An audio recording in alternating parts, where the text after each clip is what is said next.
Nós estávamos falando ontem sobre transição planetária. Nós estávamos falando sobre 4 torneirinhas que existiam, e essas torneiras tiveram uma alteração durante o período do chamado período de transição. E conforme a gente sabe daquilo que a doutrina espírita nos comenta, haverá no final da transição planetária um fenômeno chamado fenômeno de migração planetária. A transição planetária termina com a migração.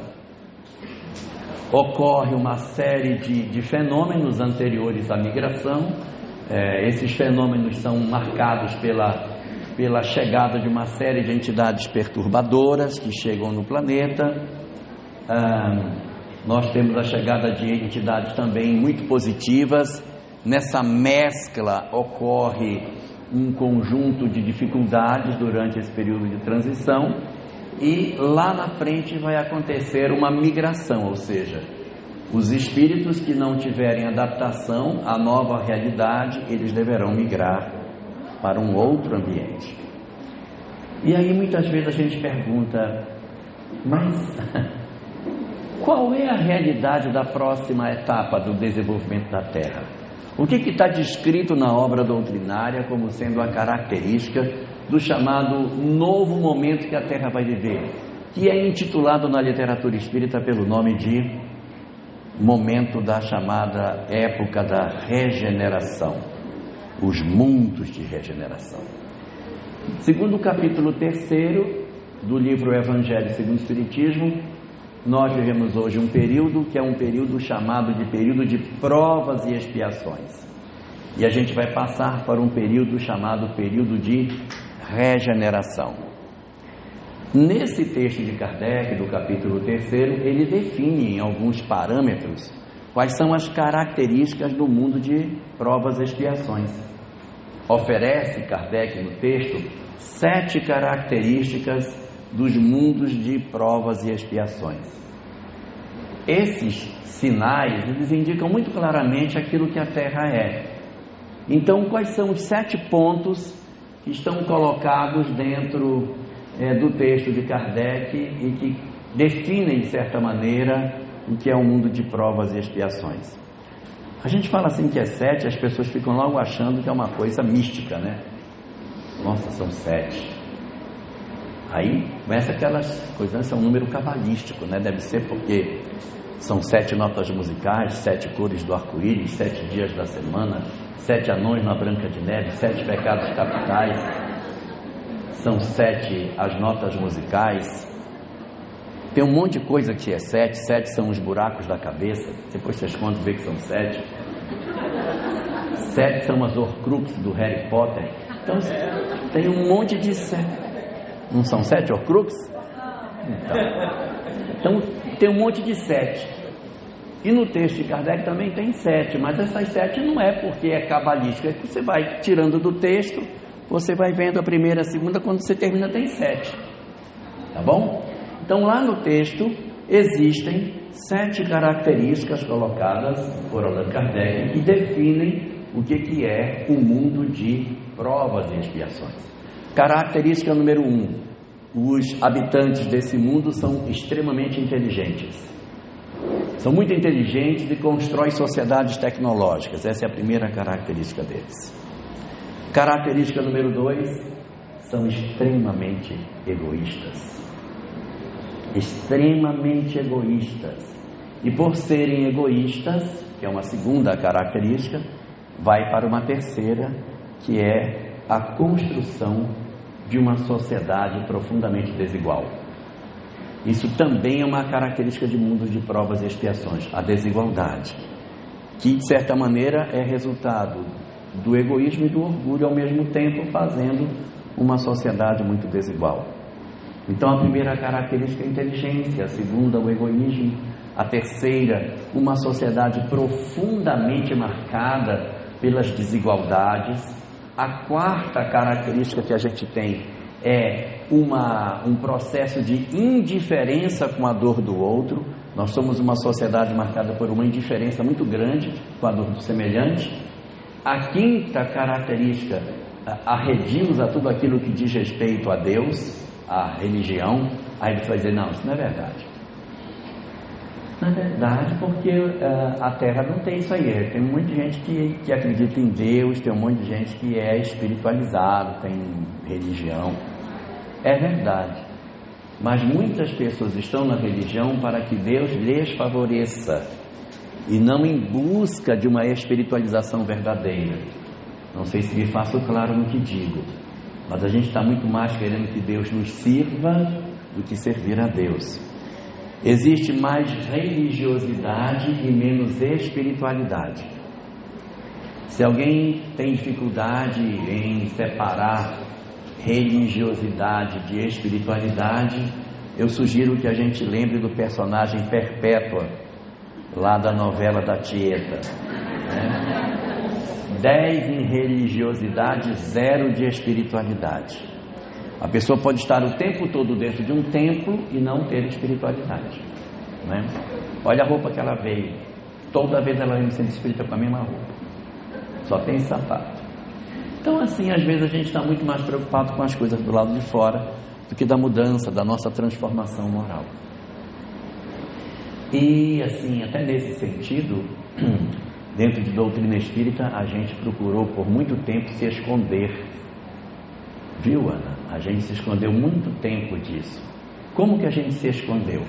A doutrina espírita é muito clara em dizer qual é o objetivo. Qual é o objetivo da doutrina espírita? Transformação moral do homem. Esse é o objetivo. Mas quando a gente viu que a transformação moral era um negócio muito complicado, a gente disse, não, eu tenho que encontrar uma forma de dizer que eu estou fazendo a minha transformação sem fazer, mas ao mesmo tempo fazendo, mas não fazendo nada. E aí a gente pegou uma outra frase de Kardec que diz, fora da caridade não há salvação. E aí a gente passou o quê? A achar que o objetivo do espiritismo era dar prato de sopa, fazer asilo, hospital, orfanato e uma série de coisas que são importantes de serem feitas, mas elas não são o objetivo da doutrina espírita. A caridade que a gente encontra na obra de Kardec não é institucional. A caridade que está contida na obra de Kardec, ela é pessoal.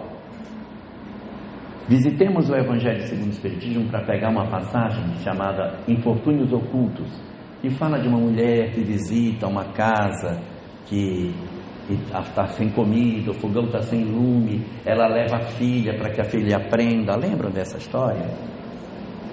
Quando ela chega lá, ela diz assim, olha, boa tarde para vocês, eu sou do Centro Espírita Unidos da Fé e tal. Vocês viram, né? Ela fala logo qual é a instituição que ela diz que ela representa quando ela vai lá. É pessoal, gente, não é institucional.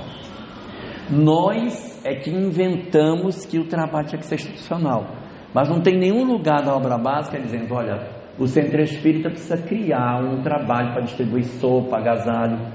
A gente aqui, por que a gente não faz? E foi muito bom, foi bom fazer, é bom que se continue, é importante que seja feito. Existem muitas pessoas que precisam, mas esse não é o objetivo da doutrina espírita. Há muitas pessoas que vão domingo para fazer a sopa, pega aquele aventalzinho, coloca o avental, aí fica ali. A minha sessão é a da cenoura, aí cortando a cenoura.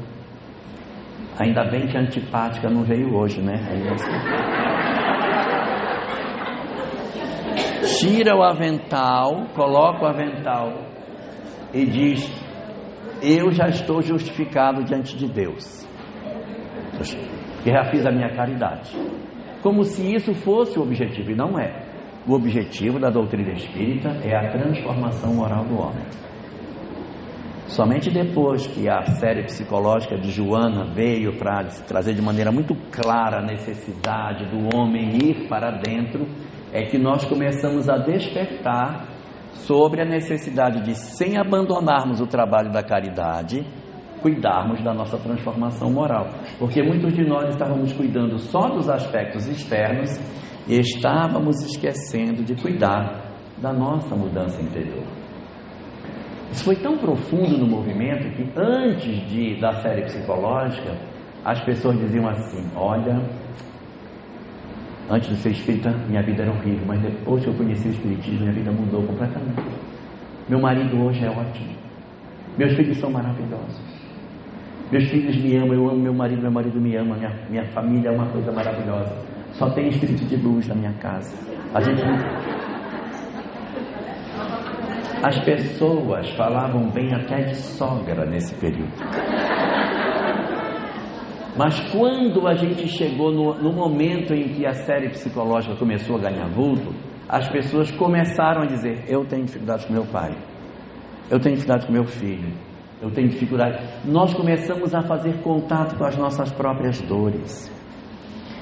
Antigamente as pessoas diziam assim: eu sou espírita. Você é espírita? Qual é o trabalho assistencial que você faz? Porque ou você fazia um trabalho assistencial, então você não é espírita. Ou você está numa tarefa distribuindo alguma coisa para alguém em algum lugar, ou você não é espírita. Porque não existe espírita que não faz uma campanha do quilo, que não distribui um prato de sopa por semana, pelo amor de Deus. Não é espírita, então. Então havia uma definição muito clara nesse sentido de que a tarefa da caridade era um carimbo para garantir a nossa conceituação como espíritas. E a gente precisa, sem abandonar essas tarefas, descobrir que o verdadeiro trabalho é um trabalho de mudança interior, de mergulho no eu, de análise. Então, nos mundos de provas e expiações existe muita religiosidade, mas não tem espiritualidade. E essa é a quinta característica. Faltam duas. A penúltima das características diz que os espíritos que são de provas e expiações, como se não bastasse esse monte de defeito que eles têm, eles ainda são endurecidos, ou seja, jogo duro, difícil de aprender, difícil de mudar, teimosos, passam por sofrimento, mas não se transformam, sofrem miseravelmente, mas não conseguem fazer um processo de mudança interior. Essa seria uma das características que a gente tem. E por conta dessa sexta característica vem a última. Kardec diz que os espíritos de provas e expiações, eles costumam ser espíritos exóticos. Quando fala que a gente é exótico, é esquisito, porque a gente tem aquela ideia assim de exótico, aquele negócio que é diferentão, né? Fulano tem uma beleza exótica. Vamos dizer que a pessoa é feia. Fulano tem uma beleza exótica, né? Beleza exótica.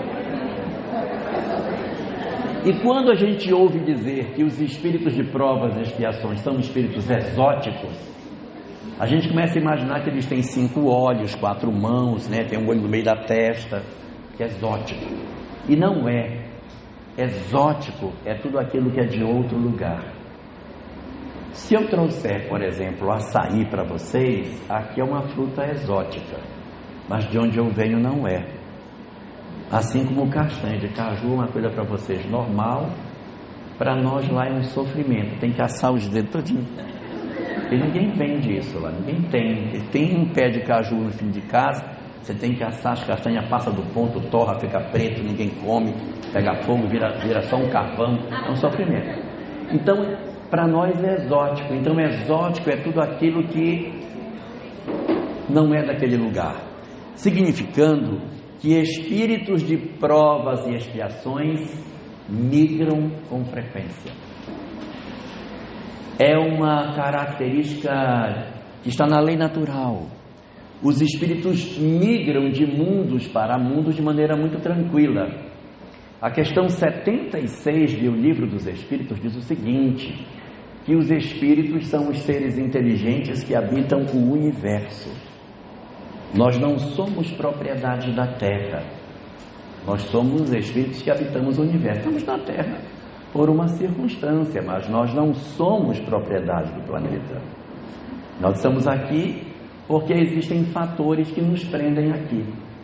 O que prende os espíritos aos mundos são 2 fatores, um fator forte e um fator fraco. Quem manda é o fator forte, e o fator fraco manda quando o fator forte não tem objeção. O fator forte significa grau de evolução. É o grau de evolução que manda. E o fator forte é: onde estão os meus amores? Então, por exemplo, nós estamos num determinado planeta. Estou junto com os meus amores, mas houve um avanço. Os meus amores progrediram, mas eu não progredi. Não adianta onde estão os meus amores. Vale o quê? O grau de evolução. Eu migro mesmo que os meus amores estejam aqui. Então, quem é que manda? O grau de evolução. Mas se de repente eu tenho a condição de ficar no mundo de provas e expiações, existe uma quantidade incontável de mundos de provas e expiações no universo. Meu Deus, o universo é infinito, tem uma quantidade infinita de mundos de provas e expiações. Para qual que eu vou? Já que tudo é provas e expiações, eu vou para onde? Eu vou para onde estão meus amores, já que é tudo para mim um padrão. Para onde você vai? Onde estão meus amores? Aí eu vou para onde eles estão. Se eu fiquei para trás, os meus amores foram, e eu fiquei na retaguarda, meus amores seguem e eu vou para outro lugar. Se eu conseguir voltar a uma condição de estar num padrão de mundo de regeneração, eu não vou para outro mundo de regeneração. Eu vou para o mundo de regeneração onde estão meus amores. Mas os espíritos migram. A migração é um fenômeno absolutamente natural dentro da história da evolução dos espíritos. Por isso que Kardec diz que os espíritos chamados de provas e expiações são espíritos exóticos, porque nós já estamos passando por diversas migrações. Nós certamente já viemos de umas e estamos agora nas portas de outra migração que está para acontecer. Vamos migrar? Essa é uma pergunta. Vamos migrar ou não vamos migrar? E o que a gente sabe do próximo estágio? O que a gente tem notícia? Para onde nós vamos? Quais são as características dos mundos de regeneração? Dos mundos de provas e expiações, a gente tem essas 7 características que Kardec apresenta na obra básica. E dos mundos de regeneração também tem 7. Coincidência, né? Mas também tem 7 características que definem o que é um mundo de regeneração. Característica número 1: mundo de regeneração não é mundo superior, ou seja, não é um lugar de almas elevadas. Nós temos que perder essa ideia de que mundo de regeneração é um lugar de espírito superior. Não é. Mundo de regeneração é um lugar que ainda não é mundo superior. Os espíritos que habitam esses planetas não são ainda almas resolvidas. Observemos nós que o nome do mundo é mundo de regeneração, não é mundo de regenerados. É o mundo onde a regeneração vai acontecer. Nós vamos nos regenerar nesses mundos. Qual é a grande diferença do mundo de provas e expiações para o mundo de regeneração? O desejo de mudar. É o desejo de mudar. Eu quero ser melhor. Kardec, quando define, diz assim: um espírito propenso ao bem.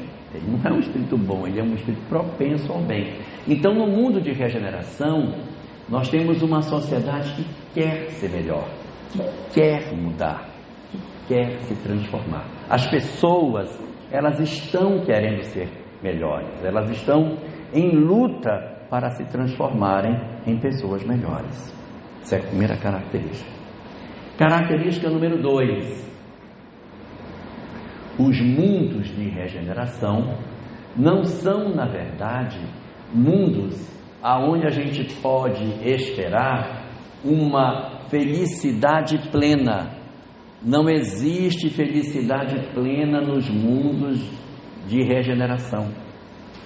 Não pensemos nós que quando a gente for para o mundo de regeneração, meu Deus, vai ser uma coisa maravilhosa. Não é um mundo, não é. Ele não é. Mas Kardec diz que nos mundos de regeneração não existirão mais as expiações coletivas que a gente tem aqui. Fome, desgraça, pestes, essas coisas não tem, mas continuará tendo expiação, mas são expiações individuais. Dentro da família, eu ainda vou reencarnar, eu tenho um conflito com um filho, com uma mãe, com um pai, com um irmão, sei lá, com um genro, para não falar que eu só falo de sogra. Pode ter um conflito com um genro, né? Uma nora. Então você tem ali essas possibilidades. Então os indivíduos ainda terão seus conflitos, mas a gente não terá essa dor tão terrível que a gente experimenta na nossa sociedade. E uma terceira característica que Kardec aponta no Evangelho segundo o Espiritismo, capítulo 3, definindo o que é o mundo de regeneração, é quando ele diz que o mundo de regeneração, além de tudo isso, é um local onde a gente sente uma paz danada, sente um alívio muito grande, porque é um mundo onde não existe mais tanta violência, não existe mais tanta crueldade. O ser humano quer mudar. De uma maneira assim mais prática, para todo mundo entender, o mundo de regeneração é igual a esse lugar onde nós estamos hoje. É igual isso aqui. As pessoas têm suas dificuldades, têm seus dramas, têm seus momentos de dificuldade, mas está todo mundo querendo acertar. Está todo mundo respeitando o espaço de todo mundo. Ontem esqueceram o celular, já acharam o dono? Já? Estou perguntando. Acharam? Se fosse num outro ambiente que esse celular tivesse perdido, gente, esse celular não ia ser achado nunca.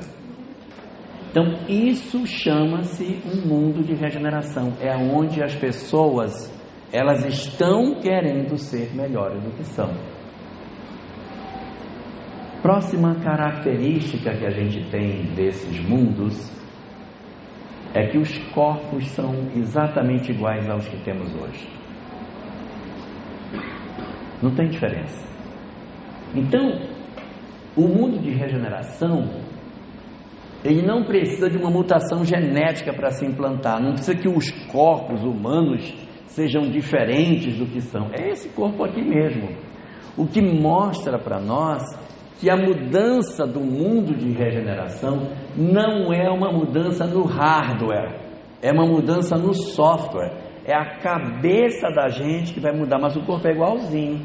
Não há uma mudança genética, não, porque aí vai acontecer que o cara daqui, o da regeneração, ele vai ter um olho no meio da testa, então não vai, é tudo igual. O corpo é igualzinho esse aqui, a densidade é a mesma. O que vai acontecer é que nós temos uma maneira de funcionar diferente. Então os corpos são iguais. Só que o período de regeneração ele é longo, porque ele só termina quando os corpos sofrem uma mutação significativa e fica diáfano, porque o corpo dos mundos de tosse é diáfano, não é igual ao nosso. Então a gente vai ter um período longo, porque haverá muitas mutações para acontecer dentro da fase de regeneração. Isso é lá para frente, isso não é para agora.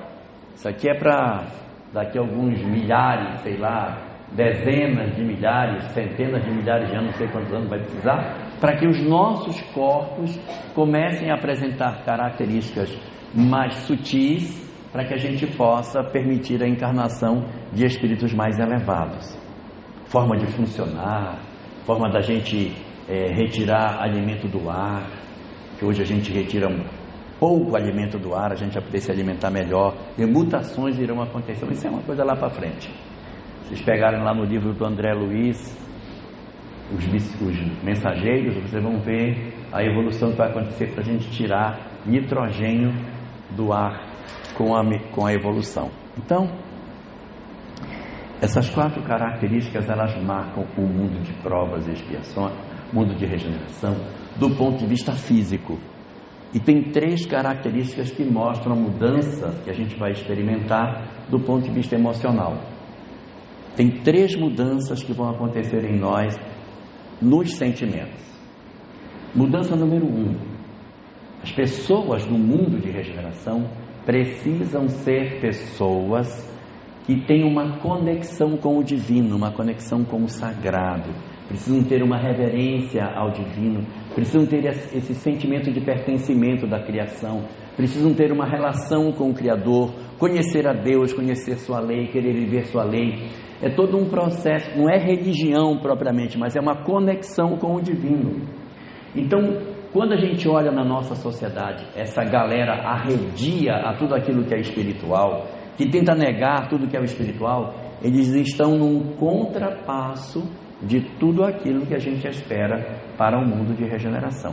O mundo de regeneração exige uma conexão com o Senhor, com o Criador. Tem que ter, não importa qual seja a religião que a gente pertença, ou se não pertence a nenhuma, mas eu tenho que me sentir conectado ao divino. Isso é um fator importantíssimo para o nosso trabalho. Além disso, uma segunda característica é que a gente precisa ter uma visão de sociedade coletiva. Não pode ter exclusão, não pode ter um processo de desequilíbrio da sociedade, de exploração de uma classe em relação a outra. Precisa diminuir as desigualdades sociais, precisa haver justiça social para que a sociedade possa dizer que é de regeneração. Tem que vencer os desequilíbrios que a gente tem hoje na nossa sociedade. Não sei se vocês perceberam, mas no campo político partidário tem um que é muito próprio da ideia da religiosidade, e tem um outro que é muito próprio do sentido da justiça social, de uma sociedade inclusiva. Os dois têm razão. Por isso que quando a gente se agarra de um lado e diz que eu estou certo, eu estou semi-certo, porque o outro também tem um lado que também está certo. Então você vai tendo ali uma condição de perceber que a nossa sociedade, ela precisa aprender a dialogar, ela precisa aprender a ter dois ouvidos, porque essa conexão com o divino, ela é parte do processo de ida para o mundo de regeneração. A gente não vai sem Deus, mas também não vai sem o próximo. A gente tem que amar a Deus e amar ao próximo, porque senão a gente não segue. Eu tenho que ter um crescimento nessas duas dimensões, que é um amadurecimento nosso nesse sentido. E a terceira característica aparece também no texto de Kardec, dizendo que a gente precisa vencer 4 imperfeições morais que a gente possui. Essas 4 imperfeições morais, se a gente colocar uma embaixo da outra, ela vai dar a palavra ópio. Letra O com acento, letra P, letra I e letra O. Letra O com acento, ódio. Letra P, paixões. Letra I, inveja. E letra O, orgulho. Está lá em Kardec isso aí, tá? Então, para ir para a regeneração, tem que vencer ódio, paixão, inveja e orgulho. Se a gente for voltar para aquela discussão política, a gente tem de um lado um que odeia e o outro que tem paixão. Eu odeio o outro porque eu tenho paixão pelo meu. E o de lá odeia o meu porque tem paixão pelo dele. Tem que vencer paixão e ódio. E tem que vencer inveja e orgulho. Orgulho dos que têm e humilham quem não tem, e inveja do que não tem e tem raiva do que tem. Então tem que diminuir inveja e orgulho, ódio e paixão, para que a gente consiga fazer isso. E esse processo a gente vai conseguir, está escrito lá, com o desenvolvimento do amor. O amor é o instrumento para dissolver todas essas dificuldades. Então ficaram 3 palavras para nós. Ficaram necessidade do amor a Deus, necessidade do amor, né? E a necessidade de a gente amar ao próximo. Então deu para perceber que tem Deus de um lado, tem o próximo, ou seja, a caridade, e tem o amor no meio. O amor é que vai fazer o diálogo entre essas duas correntes de pensamento. Então eu poderia colocar assim, já que são 3 palavras, eu poderia colocar Deus de um lado, a caridade do outro, e no meio o amor, né? Seria Deus, o amor e a caridade. Quem foi que mais pregou o amor na Terra? Então eu posso dizer Deus, Cristo e caridade? Essa é a bandeira de Ismael. Então por que a bandeira de Ismael tem essas 3 palavras? Porque são as 3 características de personalidade que a gente precisa ter para avançar para o período da regeneração. Então, nós temos de um lado os mundos de provas e expiações e temos os mundos de regeneração. E tem um período de transição, que é essa etapa tormentosa que a gente vai atravessar de um lado para o outro e que termina com a migração dos espíritos da Terra. Então vai acontecer essa migração no final do período da transição planetária. E quando a gente fala sobre transição planetária, a gente só lembra de um tipo de transição, que é a transição que acontece como essa que está prevista dentro do processo de fechamento da transição do nosso planeta agora. Mas a literatura espírita diz que tem 2 tipos de transição. E o primeiro tipo a gente pouco fala na casa espírita, mas está na literatura. Se vocês forem lá no livro Obras Póstumas, uma mensagem chamada Regeneração da Humanidade, que está na segunda parte da obra, só procurá-la. É uma mensagem de 26 de abril de 1866, e lá ele comenta sobre esses 2 tipos de transição, de migração. Uma chama migração individual e a outra chama migração coletiva. A gente só fala de migração coletiva, a gente pouco fala de migração individual. O que é migração individual e que está colocado lá? Migração individual é o seguinte: nós estamos fora da transição planetária, tem que estar fora da transição planetária, e um indivíduo se mostra muito melhor do que o planeta onde ele está. Quando um indivíduo fora da transição planetária se mostra bem superior ao planeta em que ele está, ele vai receber um convite para migrar para um outro órgão. Eu sou tão velho no movimento espírita que eu sou do período que as pessoas dizem assim: a gente tem que dar um jeito para não encarnar mais na Terra, para a gente ir encarnar em outro planeta. Era o que a gente falava quando eu era menino pequeno. Não, nós temos que ir para outro mundo, não quero mais encarnar na Terra, não, a gente quer ir para outro planeta, para outro mundo. Hoje ninguém fala mais, senão a gente tem que ver se a gente consegue ficar aqui na Terra. Ninguém fala mais que quer ir embora, todo mundo já fala: não, vamos ver se eu consigo uma vaguinha por aqui para ficar e tal, né? A migração individual, ela é uma migração que acontece, como ela é individual, é de um espírito só. Ela é sempre para cima, é sempre para um mundo melhor, sempre para um mundo melhor, e ela é facultativa, ou seja, o espírito recebe um convite e ele aceita ou não. Exemplo: Bezerra de Menezes recebeu um convite para subir, ele aceitou? Alcione estava encarnada na Terra, mas foi para outro orbe. Ela aceitou o convite, ela foi. Mas mesmo você indo, você pode de repente voltar para encarnar atrás. Então é facultativo. Alcione foi e os seus ficaram. E isso só acontece fora da transição planetária. Quando a transição planetária começa, não existe mais migração individual. Por quê? Ora, por quê? Porque o mundo já vai mudar. Para que vai mandar o cara embora? Daqui a pouco aqui já é lugar para ele ficar.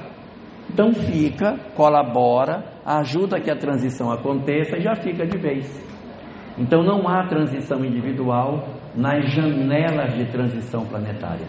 Se alguém de repente se transformar quando acontecer o fenômeno da transição planetária, agora, não vai embora, fica. Então a gente vai acabar ficando. Mesmo quem consiga fazer uma transformação imensa interior, não vai. Vai ficar por aqui, ajudando o processo da transição. E existe uma outra transição, chamada transição coletiva. Essa todo mundo conhece. A transição coletiva, como o próprio nome diz, ela é coletiva. Acontece com um monte de gente ao mesmo tempo. Ela acontece no final do período de transição planetária. Ela é sempre para o mundo pior. Porque a individual é sempre para cima, a coletiva é sempre para baixo. E enquanto a individual é facultativa, essa aqui é compulsória. Ninguém vai perguntar se quer ou não. Vai. A gente vai. Lembrando sempre que, como a gente comentou, não é? A gente estava comentando sobre isso ontem. A migração planetária, ela não acontece de maneira imediata para outro orbe. A gente sai migrando dentro do orbe para outras culturas, até que a gente chegue num ponto em que a gente realmente não tem a condição de ficar, aí a gente migra. Mas a migração intraplanetária, ela acontece antes de haver a nossa transferência para outro lugar. E aí, já que está todo mundo querendo saber se vai ficar ou se vai sair, eu tenho uma notícia para vocês. Não, a notícia é boa. A notícia é que todo mundo vai ficar. Nós não somos a retaguarda do planeta. Tem gente muito pior que nós. Não, é verdade. Ou será que o esforço que a gente faz no bem não conta? A gente faz tanto esforço, se trabalha, se dedica tanto ao próximo, faz tanta coisa. Isso também tem que ser contado. Então a gente não é a retaguarda do planeta. Se tiver que ir, tem uma galera grande que vai ter que ir antes de nós. Porque eu vou perguntar, se eu for, eu perguntar. Cadê fulano? Tá aí? Então eu entro. Porque assim, nós temos uma quantidade enorme de criaturas na Terra que fazem o mal pelo mal, que se comprazem no mal. Esse pessoal é o que está mais próprio de experimentar o período da chamada migração planetária. Mas o que eu quero contar para vocês é sobre as movimentações que vão acontecer na transição. O que eu quero compartilhar com vocês é o que vai acontecer com o mundo na hora da transição, a dança das cadeiras na hora da transição planetária. Porque existiam 4 torneiras, lembram que a gente comentou ontem? 4 torneirinhas. A dos maus, a dos iniciantes, a dos bons e a dos péssimos. Mas na dança das cadeiras que vai acontecer na transição planetária, a literatura espírita fala de 6 grupos diferentes de espíritos. Então nós teremos 6 movimentações espirituais que vão acontecer na Terra quando se der esse período de transição planetária. Haverá 6 naipes de espíritos se movimentando. Embora sejam 4 torneiras, existem 6 formas diferentes desses espíritos se movimentarem. O primeiro grupo que os espíritos comentam que vão estar na Terra, desses 6, são os espíritos chamados geração nova. Quem são os geração nova? O nome já está dizendo, é uma geração nova porque eles não são da Terra ainda. Eles são espíritos de outros lugares do universo, que em função das migrações que estão acontecendo nos órbitos, eles estão vindo para cá. Eles não estão vindo de graça, eles estão vindo porque na verdade aqui acabou se tornando mais adequado para eles. Algumas mudanças estão se dando no mundo deles e eles não vão acompanhar, então eles migram para cá. Então eles que são retaguarda lá serão vanguarda aqui para nós. Igual na outra transição, que veio gente muito inteligente, mas muito perturbada, mas que foi um progresso para a Terra, quando aqueles que a gente chama de exilados de capela vieram para o planeta. Assim também nós teremos a chegada de uma série de espíritos que virão para cá, vão dar um contributo enorme. São muito mais evoluídos do que nós, muito mais, já passaram todo o período de regeneração, não conseguiram ir para ditoso, então eles estão vivendo um período de regeneração, por isso que eles migram, eles não vêm de graça, eles estão migrando, é um processo migratório, isso acontece. Então, espíritos vão se integrar à nossa sociedade. Essas entidades que vão chegar, elas virão para cá para habitar o nosso planeta, elas vão ficar aqui, elas vão fazer parte da nossa sociedade.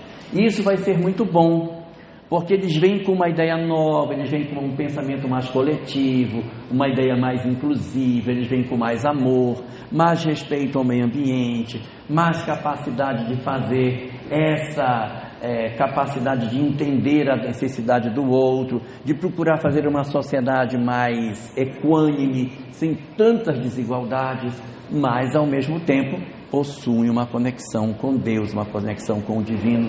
Eles não estão só preocupados numa sociedade inclusiva, eles estão preocupados também nessa conexão com o divino, nessa conexão com o sagrado. Eles vão ser muito importantes para a consolidação do nosso processo de transição. Isso é fato. Então, o primeiro grupo de espíritos que se aproxima de nós, que vai fazer parte da nossa sociedade, são a chamada geração nova. Primeiro grupo. Segundo grupo. O segundo grupo dos que vão ficar por aqui são aqueles que são os chamados bons. Eles já são da terra, mas eles são bons. Para que eu vou tirar esses caras daqui? Vão ficar. Então nós já temos pessoas na nossa sociedade que são espíritos que são bons. São espíritos que já possuem uma condição de melhoria espiritual.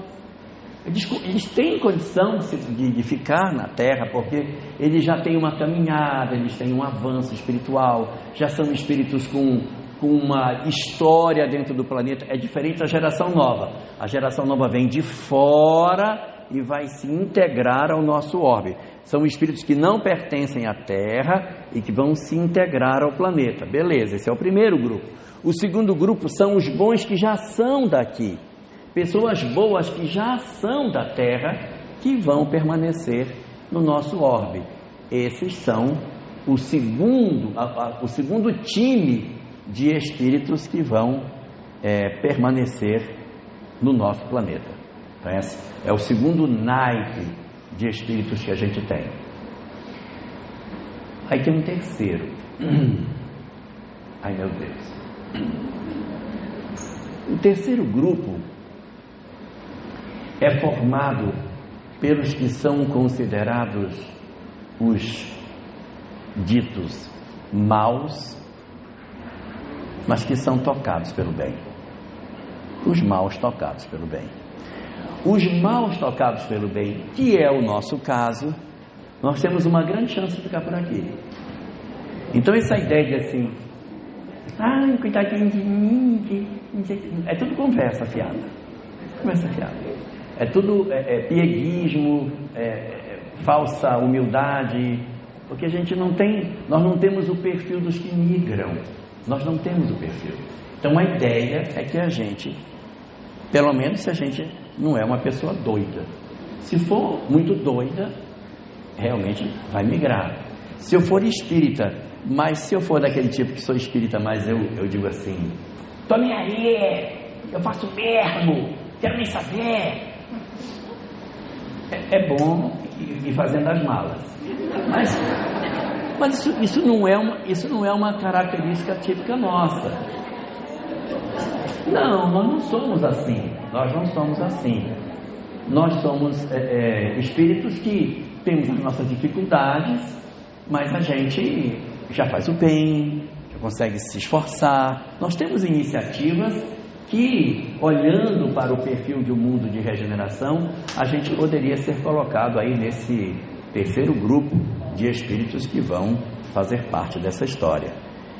Então, se a gente for considerar aí o naipe desses espíritos, nós não somos a geração nova. Não, nós não somos. Quem é daqui não pode ser geração nova. Nós somos daqui. Nós também não somos os bons. Não, os bons assim, bons mesmo assim, a gente não é. Então não dá para a gente se colocar nesse nível. Temos alguns até que são lá e cá, nossa, fulano impressionante, olha como ele é, olha. Então lá, um aqui, um outro lá, até tem. Mas a grande massa de nós não é, na verdade, categorizado como espírito bom do planeta. Nós somos ainda espíritos maus, tocados pelo bem. Terceiro grupo, uma grande chance de ficar por aqui. Aí nós temos um quarto grupo. O quarto grupo é o grupo dos maus não tocados pelo bem. O grupo dos maus não tocados pelo bem é aquele grupo que realmente é complicado. Esse grupo é um grupo difícil, porque eles não estão interessados, pelo menos nesse momento, de fazer o progresso. Eles odeiam, eles matam, eles ferem, eles não têm a menor piedade de ninguém. Dentro de casa, exploram seus familiares, são cruéis, são perversos. São pessoas que são caracterizadas por uma vida extremamente egoísta, ambiciosa. Se riem dos outros, riem das pessoas que eles exploram, não sentem remorso do que fazem. São almas endurecidas, frias, extremamente perversas. Esses espíritos, eles são o típico espírito que migra, porque os que migram dos mundos de provas e expiações são os maus não tocados pelo bem. O fato de a gente estar aqui num domingo, 3 horas da tarde, um sono miserável, e a gente é um indicativo de que já temos um progresso realizado. Senão a gente não estava aqui, gente. Isso já é um indício de que a gente saiu daquela posição inicial de consciência de sono. A gente pode estar até com sono danado, mas não tem mais aquela consciência de sono. A gente já quer aprender, quer estudar, quer se desenvolver, está atrás de algum tipo de esclarecimento. Esses vão migrar do planeta. Esses vão embora. Muito bem, então eu tenho aqui os maus tocados pelo bem, que deverão ficar. E temos os maus não tocados pelo bem, que deverão ir. E os que estão no meio disso aqui? Porque tem alguns que eles estão meio sapecadinhos assim, né? Tá? Eles não são assim maus não tocados pelo bem. Não são, mas também não são tocados pelo bem também não, sabe? Eles são meio assim. Eu não sei, minha terra tem uma palavra que dá para usar aqui, eu não sei se eles são meio descoisados, entendeu? Assim, então você não sabe se eles realmente são maus tocados pelo bem, que dá para aproveitar, ou se eles são maus não tocados pelo bem. Há uma zona de dúvida nesses espíritos. O que é que você vai... Quem são eles na prática? Na prática eles até nem são maus, mas quando os maus não tocados pelo bem, bora quebrar, isso não é um quebrar, meu filho, por que você fez isso na escola? Estava todo mundo quebrando, eu quebrei também, mas não, filho, você não pode. Então, eles sozinhos até nem são mauzinhos, mas quando eles estão juntos e tem um que dá a ideia, ele acha lindo. Ele é incapaz de rasgar um pacote de biscoito no supermercado para comer, mas se encontrar aberto ele tira e come. Não, mas alguém já tinha pegado, eu peguei e comi também. Existe muita dúvida com relação a esse grupo de espíritos. O que é que vai acontecer com uma alma dessa que você tem dúvida se eles devem ou não migrar ou não migrar? Na obra básica tem resposta a essa pergunta. O que vai acontecer com os espíritos que a gente tem dúvida se eles são maus, mas já são tocados pelo bem, ou se eles são maus sem ser tocados pelo bem? Se eles são maus apenas vistos pelo bem, não foi tocado, mas só foi visto. O bem só viu, mas não conseguiu ainda tocar o coração deles. O que se faz com essas entidades? Vamos pegar o livro A Gênese, capítulo 18, do item 27 seguinte, para saber o que faz com essas entidades. Está lá o que vai ser feito. Olha o que vai acontecer. Todos os espíritos que forem maus, não tocados pelo bem, vão migrar. Resolvido o problema, esse já migrou. Os que forem maus, mas a gente sente que estão tocados pelo bem, vão ficar. E os que têm dúvida? Bem, esses que têm dúvida, quando desencarnam, não encarnam. Desencarna, fica no mundo espiritual. Ele vai para o cantinho do pensamento. Está lá. Essas entidades não migram. Elas não migram. Mas elas também não... Eu não estou inventando, está lá na obra básica. Eles desencarnam, mas não migram. Mas também não encarnam mais. Eles ficam no mundo espiritual esperando a transição terminar. Eles estão ali, assim, na geladeira, esperando o processo ser concluído. Quando a transição concluir, ou seja, os maus não tocados pelo bem já foram embora, a geração nova já chegou, a sociedade já teve uma boa mudança. Se agora já mudou, já traz o pessoal de volta e encarna eles. E duas condições podem acontecer para esse quinto grupo. O que eu falei do primeiro, que são a geração nova, o segundo, que são os bons, o terceiro, que são os maus tocados pelo bem, o quarto, que era os maus não tocados pelo bem, e o quinto, que é esse grupo de indecisos. Eles vão ficar no mundo espiritual, a transição acontece, quando terminar a transição, encarna a galera, vamos botar de volta, vamos ver. Eles vão encarnar e vai ser observado o resultado da encarnação deles. Eles podem dizer assim: rapaz, está tudo tão organizado, ficou tão bonito. Esse centro espírita aqui era um lugar tão feio, isso era só um barracão velho. O povo vinha usar droga aqui, mas agora está tão bonito. Ah, eu queria ajudar a arrumar esse jardim também, ficou tão bonito. Ah, eu quero ajudar assim, eu quero ajudar ali.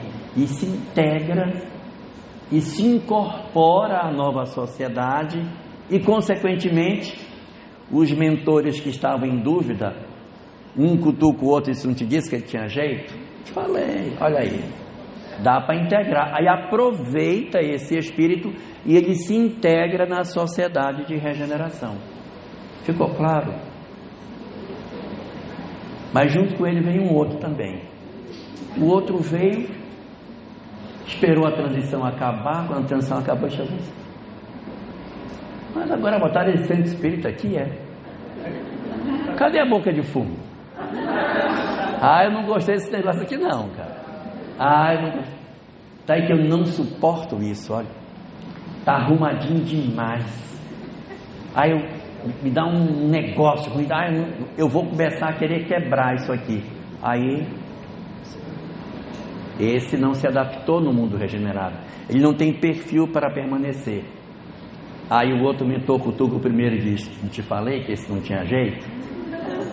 Aí ele sofre um fenômeno chamado migração tardia. Ele vai depois, mas ele não fica. Porque mesmo com alteração, tirou-se a influência dos que eram maus, que poderiam estar influenciando, e sem a influência eles não conseguem se adaptar. Quando Kardec trata dessa questão no livro A Gênese e em Obras Póstumas, ele diz assim, que nesses a casca está mais estragada do que o cerne da semente. O cerne da semente está bom, foi só a casca que estragou. Então, se você levar para uma sociedade arrumada, ele vai se arrumar. É igual você chegar num local que ninguém joga papel no chão, assim, se eu for jogar papel no chão, todo mundo vai olhar. Então, dá uma vontade, mas eu não vou jogar. E aí a pessoa se educa porque não pode fazer. Enquanto outros, vou já deixar de jogar papel mesmo por conta desses outros. Vou gerar emprego. Aí joga papel no chão que é para gerar emprego. Senão não vai ter ninguém para limpar, vai dar desemprego. E aí joga, provoca sujeira, não é? Faz o desequilíbrio das coisas e fica procurando por aquele baile que eu falei ontem. Cadê os bailes? Não tem mais. Ele está atrás daquilo que era o interesse dele. E aí esse quinto grupo ele pode se dividir. Uma parte ficando na terra e outra parte migrando também. Mas eu disse que eram 6 e só falei de 5. Está faltando um.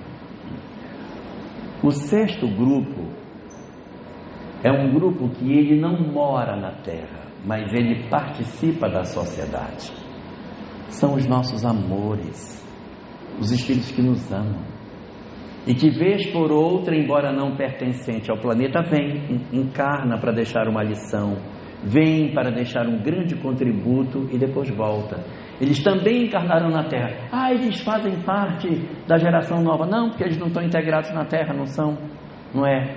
Eles não são espíritos que estão no padrão evolutivo da Terra, estão acima. Eles vêm só em missão e depois vão. É como, por exemplo, você pegar um espírito tipo Francisco de Assis. Ele não está no naipe do padrão evolutivo da Terra. Ele vem de tempos em tempos, faz uma tarefa, passa 700 anos, 1300 anos e vem de novo. E demora para vir. Mas é um espírito que sempre que vem dentro de um perfil mais missionário do que qualquer outra coisa.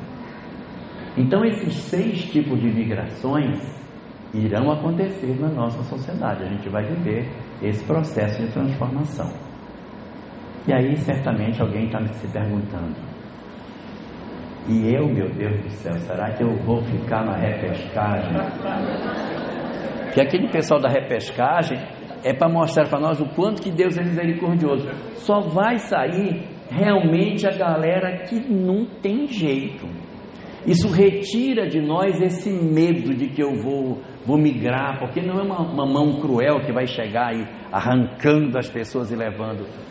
É um processo apenas de observação, se a gente já tem a propensão para ser um espírito interessado na mudança. E aí a gente diz assim: oh meu Deus, me responde pelo amor de Deus. Eu fico ou eu vou? Quem sou eu? Onde é que eu estou nesse processo? E Jesus respondeu essa pergunta no Sermão da Montanha. Ele dá essa resposta. A terceira das bem-aventuranças diz assim: bem-aventurados os mansos, porque eles herdarão a terra. O que você quer? Herdar a terra? É permanecer no planeta? Então desenvolve a mansidão. Para de brigar com as pessoas. Para de brigar em casa. Porque às vezes a gente pensa que a mansidão é a pessoa não criar confusão na rua. É em casa. É ali que a gente vai mostrar que a gente verdadeiramente é manso. Na convivência com os nossos familiares. Capacidade de aceitar, entender, compreender as pessoas. De poder conviver em paz com o outro. De não exigir perfeição das pessoas. Porque muitas vezes, o que a gente quer em casa? A gente quer exigir que os nossos familiares sejam perfeitos. A gente quer exigir que as pessoas atendam plenamente às nossas expectativas. E isso, como a Ana colocou, gera uma frustração danada na gente. Gera uma frustração incrível. Por quê? Porque eu faço um desenho na minha cabeça de que o meu filho vai fazer física nuclear para ir para a NASA.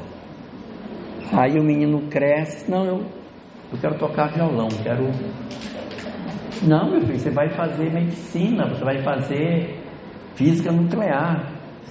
Não, mas eu não quero. Mas não foi isso que eu esperei de você. Não, você criou uma expectativa em cima de mim que não é a minha expectativa. Então, às vezes a gente cria determinadas condições em que a gente estabelece critérios para gostar dos outros.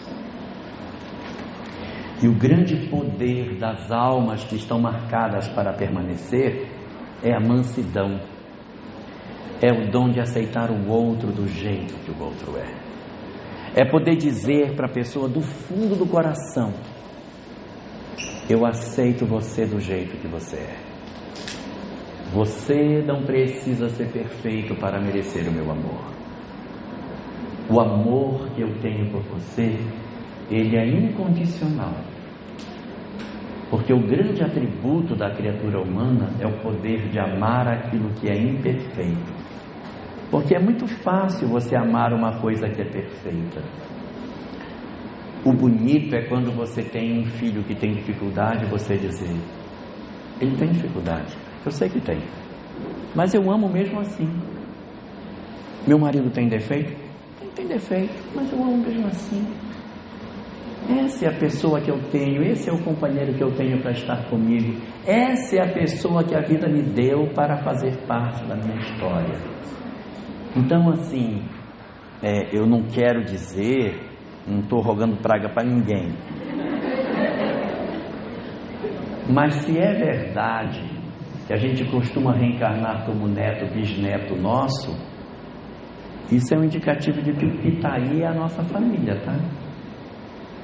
Esse pessoal que está aí é esse pessoal que está aí mesmo. Muito provavelmente a gente vai reencontrar com boa parte dessa galera numa próxima, talvez em posições diferentes. Não quero apavorar as esposas que se separaram, né? Porque os maridos podem até voltar, mas vem como filho, vem como neto, vem em outro, não precisa vir como marido. Ninguém pense que, meu Deus do céu, lá vai encontrar o cidadão de novo. Pode até encontrar, mas ele vem em uma posição diferente, não necessariamente como marido, mas é provável que venha. E a gente ainda vai colocar no colo, mas que menino lindo esse meu netinho, é o cara. E assim, e pode até ser nessa mesma, tá? Pode até ser nessa. Então essa nossa relação que está posta é essa. A nossa família real é essa. Essa é a nossa família real. Meu filho real, minha filha real, minha esposa real, mãe, pai, irmãos reais são esses. É essa a realidade que eu tenho. Para que eu vou criar uma realidade que não existe na minha cabeça para condicionar o meu amor se as pessoas me entregarem aquilo que eu quero? Isso forma em casa um campo de batalha. Mas quando eu aprendo a aceitar o outro do jeito que o outro é, entendendo que o outro está me entregando aquilo que ele pode entregar, eu me acereno por dentro, eu desenvolvo dentro de mim os poderes da paciência, os poderes da serenidade. Então a gente vai aprendendo a ser manso na medida em que a gente vai aprendendo a lidar com as pessoas sem o desespero de que as pessoas têm que corresponder à régua que eu coloquei delas dentro da minha cabeça. As pessoas são as pessoas, e a gente vai ter que desenvolver em nós o dom de entendermos que todos nós estamos caminhando para a perfeição, e cada um está dando o que pode dar. Nós estamos caminhando e nós nos tornaremos espíritos melhores indiscutivelmente, é fato. Mas esse processo é um processo que se constrói no tempo e não é instantaneamente. O grande mecanismo de desenvolvimento das almas se dá com o aproveitamento das experiências que a gente tem. Então é dentro desse cenário que a gente vai começar a se organizar, a se pensar e se descobrir. Quem somos nós? Aonde eu estou nesse cenário desses 6 naipes de espíritos com relação à migração? Quem sou eu?